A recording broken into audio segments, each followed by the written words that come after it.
Hello, Rado here on behalf of freedomontwowheels.com for all your motorcycle and scootering needs. Today I'm going to give you some tips on what to watch out for when you decide to either buy or sell a motorcycle. We are going to point out things that will be considered in a Roadworthy certificate in Australia. It's called RWC, Roadworthy certificate. Basic things, we'll start with the lights and all the electrics. So making sure that the indicators work, right, left, right, the stoplight.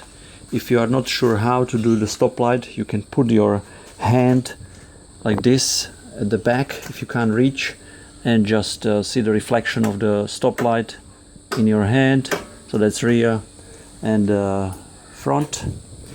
Brake, both separately tested. Taillight works. The registration plate number light works. Making sure you have enough thread on the tires, and that is at least 2 millimeters deep in the middle of the tire, in the center. So this one is close to new. It's got a good 7 mil deep thread there. The brake pads, making sure you have enough thickness there. So this is the metal, this is the disc, and in between is the pad. This one is as thick as the metal part, so if you come to about 1 millimeter here on the brake pad, then they tend to overheat and you need to replace them well before they get to 1 mil thick. I'll just show you some examples here, considering brake pads and brake discs. Here I have some samples. This would probably be a minimum you want on the brake pads. So roughly the thickness of the metal pad,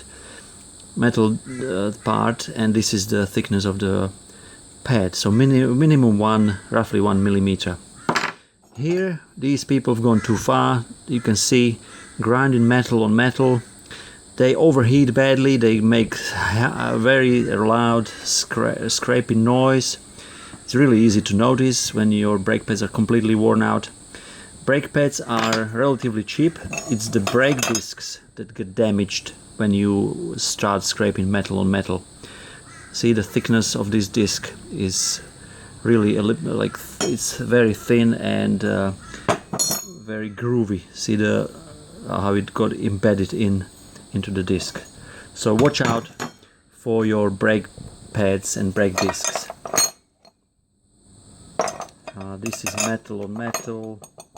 Here we have a good example of the sprocket. So I'll just point back to the bike. This is Kawasaki Versys 650. What you need to look out for is the sprockets. See the tooth. If you draw an imaginary line in the middle of the valley of this or tooth, you see two symmetric halves. This is still pretty good sprocket. The chain needs to be looped every 500 kilometers. Remember, every 500 kilometers to get a good life out of it. So you check the chain if it's showing sign of lubricant on them. As opposed to this sprocket, I have a good example of the worst sprocket I have ever seen on a motorcycle, and this is it. See, there is barely any tooth. The chain was slipping over this sprocket. The guy couldn't even get up the hill. So it was really good timing for a replacement. This is of Yamaha Virago 250.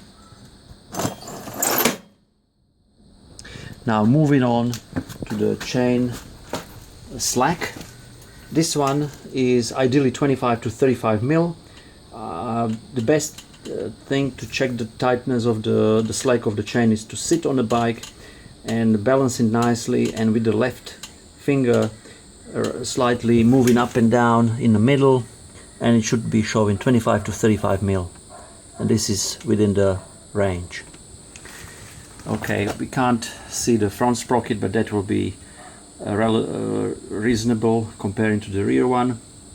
Front brake pads, this is a dual disc, so it's harder to see, but you will notice over there that the thickness of the pad there, metal, and the pad is roughly the thickness of the metal part there, so these have still plenty left there. Alright, so front tire, minimum 2 mil deep thread, there is plenty, and of course all the pegs and gear shifter lever nice and straight, kickstand. So this is what you need to be aware, what to look out for when you go for roadworthy certificate. This is in Queensland, but all over Australia and all over the world pretty much. Well, of course in some countries it's not even required to have a roadworthy certificate. So this is for motorcycles, and next we'll do a video on a roadworthy certificate for a scooter. Enjoy good weather wherever you are. Stay safe. Bye bye.